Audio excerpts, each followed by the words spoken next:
Hi നമസ്കാരം പ്രിയ cinema സ്നേഹികളെ, എല്ലാവർക്കും ഈ ആഴ്ചത്തെ ഫിലിം റിവ്യൂവിലേക്ക് ഹാർദമായ സ്വാഗതം. ഈ ആഴ്ച നമ്മൾ ചർച്ച ചെയ്യുന്നത് Vaazha 2 biopic of a billion bros എന്ന ചിത്രത്തെക്കുറിച്ചാണ്. വാഴ 2 എന്ന ഈ ചിത്രം ഒരു വികാരത്തിൻ്റെ രണ്ടാം ഭാഗമാണ് എന്ന് നമുക്ക് പറയാം.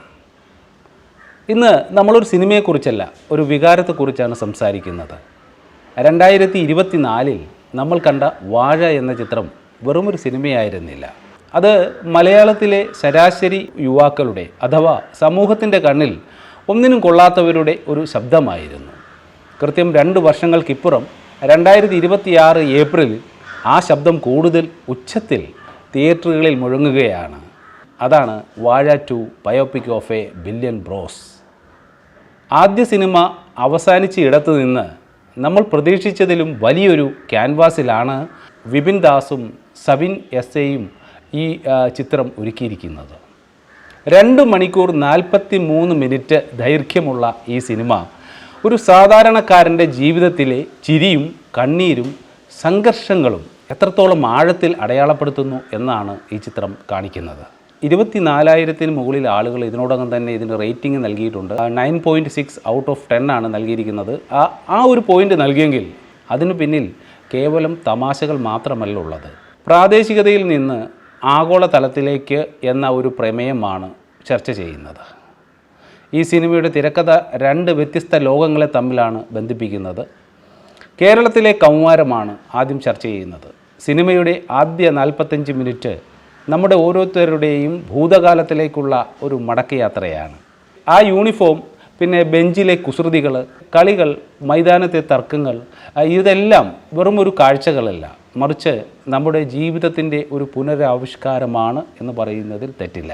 മലയാളികൾക്കിടയിൽ ഇപ്പോൾ വ്യാപകമായ വിദേശ കുടിയേറ്റത്തെ ഇത്രയും സത്യസന്ധമായി സമീപിച്ച മറ്റൊരു സിനിമ അടുത്ത കാലത്തുണ്ടായിട്ടില്ല.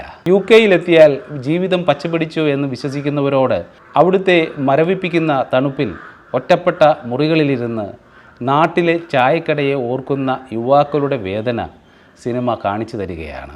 സ്വന്തം നാട്ടിൽ വാഴയായി നിൽക്കുന്നതായിരുന്നു ഇതിലും നല്ലത് എന്ന നായകൻ്റെ ഡയലോഗ് പ്രേക്ഷകരുടെ ഉള്ളിൽ ചെറിയ വേദന ഉണ്ടാക്കുന്നുണ്ട്. ഈ സിനിമയിലെ ഓരോ കഥാപാത്രവും കൃത്യമായ വ്യക്തിത്വം പുലർത്തുന്നു എന്ന് വേണം പറയാൻ. ഹാഷിർ അലൻ കോംബോ എടുക്കുകയാണെങ്കിൽ സിനിമയുടെ ഊർജം ഇവരാണ് എന്ന് പറയാം. ഇൻസ്റ്റാഗ്രാം റീൽസിലെ ആ പഴയ തമാശക്കാരല്ല ഇവിടെ ഇവർ. അഭിനയത്തിൻ്റെ വലിയ സാധ്യതകൾ ഇവർ അതിൽ പുറത്തെടുത്തിട്ടുണ്ട്.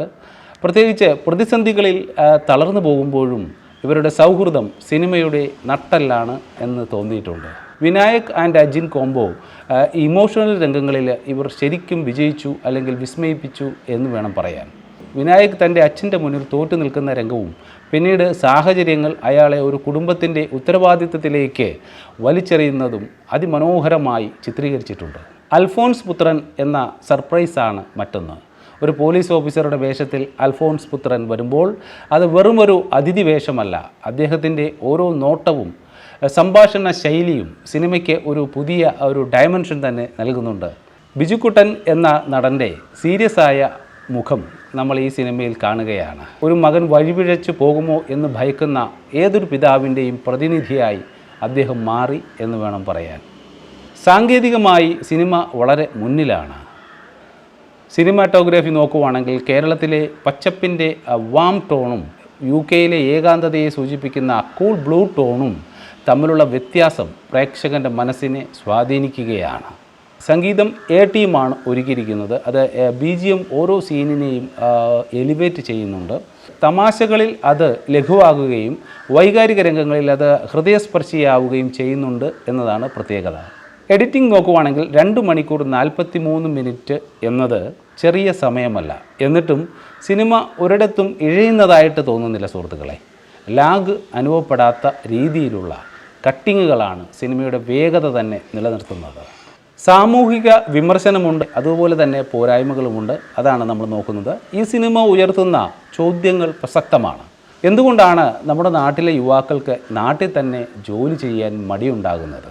എന്തുകൊണ്ടാണ് അന്യനാട്ടിലെ കഷ്ടപ്പാടുകൾക്ക് അവർക്ക് സന്തോഷമായിട്ട് തോന്നുന്നത്? ലഹരി ഉപയോഗത്തെ ഗ്ലോറിഫൈ ചെയ്യാതെ തന്നെ അതിൻ്റെ ഭീകരത സിനിമ വരച്ചു കാട്ടുകയാണ്.